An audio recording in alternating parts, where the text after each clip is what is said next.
Hello, আসসালামু আলাইকুম রহমতুল্লাহি আবরকাতু।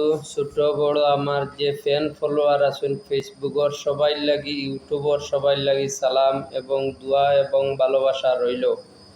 মহান রব্বুল আলমিনে সকল লাগি যেন সুস্থ এবং নেক হায়াত দান করেন। আমিও ইনশাআল্লাহ সুস্থ আছি। আমরা যে যেখানে আছি লাইক কমেন্ট করি, শুক্রিয়া আদায় করমু মহান রব্বুল আলমিনের কাছে। যেভাবে আমরা সুস্থ রাখছেন শুক্রিয়া আদায় করি। আলহামদুলিল্লাহ, আলহামদুলিল্লাহ, আলহামদুলিল্লাহ।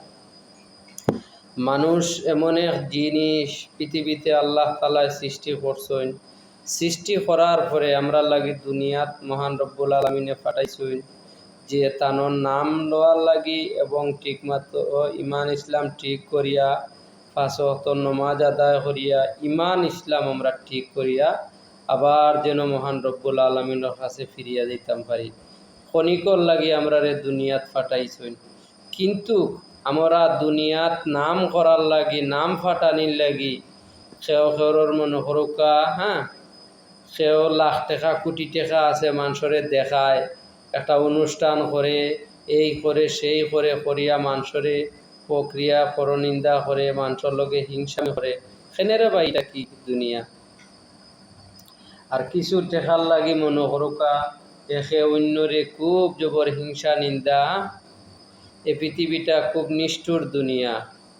আপনি যদি আপনার ছেলের সাথে কিছুটা একটু ত্রুটি হয়, তা আপনার ছেলে আপনার বাবা মানে না, মারে সন্তানে মা মনে করে না, আত্মীয় স্বজন মনে করে না।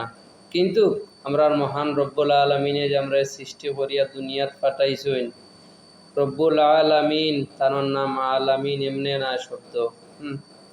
আমরা অনেক ধরনের জুলুম, মিথ্যা জুলুম এবং মানুষের নির্যাতন করি এবং মাস কা মাস, দিন কা দিন, বছর কা বছর যায়, মহান রব্বুল আলমিনের নিয়ম নীতিবিধি কিছু মানি না এবং ঠিকমতো 5 ওয়াক্ত নামাজটা আদায় করি না। আদায়ও যদি করি 24 ঘন্টার মাঝে 10টা মিনিটের লাগি মসজিদে গিয়া নামাজ যদি পড়ি, তাহলে বোঝা যায় আমরা সারা সব কিছু সম্পত্তি যার কি ধ্বংস হইয়া।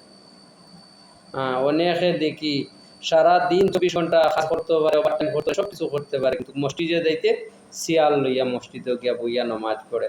সেনেরে ভাই আল্লাহ তাআলার লগে এই ধরনের ফাঁকিবাজি। মহান রব্বুল আলমিনে যেন সবাইরে বুঝ দেন এবং হেদায়েত দেন, এটাই মহান রব্বুল আলমিনের কাছে দোয়া করি। আর আমার ভিডিওটা সবাই কি ধরনের খারাপ হইল নি, ভুল ত্রুটি হইলে মাফ করে দিবা। আসসালামু আলাইকুম।